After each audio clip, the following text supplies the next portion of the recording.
બનાસકાંઠાના સાંસદ જ્ઞાનીબેન ઠાકોરને લઈને ભાજપના પ્રમુખ જગદીશ વિશ્વકર્માએ જે પ્રકારનું વિવાદાસ્પદ નિવેદન આપ્યું છે તેને લઈને હવે વિરોધ વધી રહ્યો છે। લોકોએ ચક્કાજામ કર્યો છે અને આ મામલે જિગ્નેશ મેવાણીની પ્રતિક્રિયા પણ સામે આવી છે।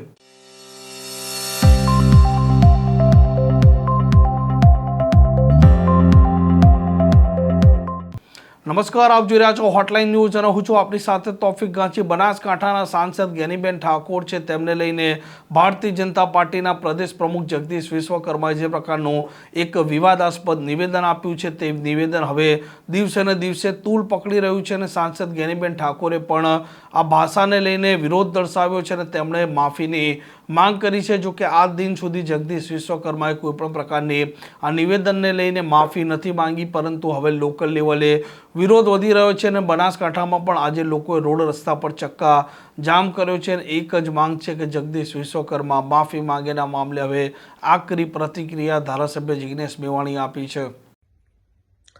મિત્રો, બનાસની બેન જ્ઞાનીબેન ઠાકોર વિશે જે પ્રમાણેના અભદ્ર શબ્દોનો પ્રયોગ જગદીશ વિશ્વકર્મા ભારતીય જનતા પાર્ટીના પ્રદેશ પ્રમુખે કર્યો એ તમારે મારે બનાસના લોકોએ, ગુજરાતના લોકોએ કોઈ પણ સંજોગોમાં ચલાવી ન લેવાય। એટલા માટે ગુલાબસિંહભાઈ રાજપૂત, આપણા પૂર્વ ધારાસભ્ય કોંગ્રેસ પાર્ટીના થરાદના, એમની કચેરી જે થરાદ વિસ્તારમાં આવેલી છે, ચામુંડા ગેસ્ટ હાઉસ 4 રસ્તાની બગલમાં, ત્યાંથી આવતીકાલ સવારે 10 વાગે રેલી નીકળશે, કલેક્ટર કચેરી સુધી પહોંચશે અને જ્યાં સુધી જગદીશ વિશ્વકર્મા માફી નહીં માગે ત્યાં સુધી આંદોલન રોકાવાનું નથી। આ આંદોલનમાં આવતીકાલે સવારે 10 વાગ્યાની રેલીમાં હું પણ ઉપસ્થિત રહેવાનો છું। સર્વ સમાજના લોકોને મોટી સંખ્યામાં ઉપસ્થિત રહેવા માટે અપીલ કરું છું।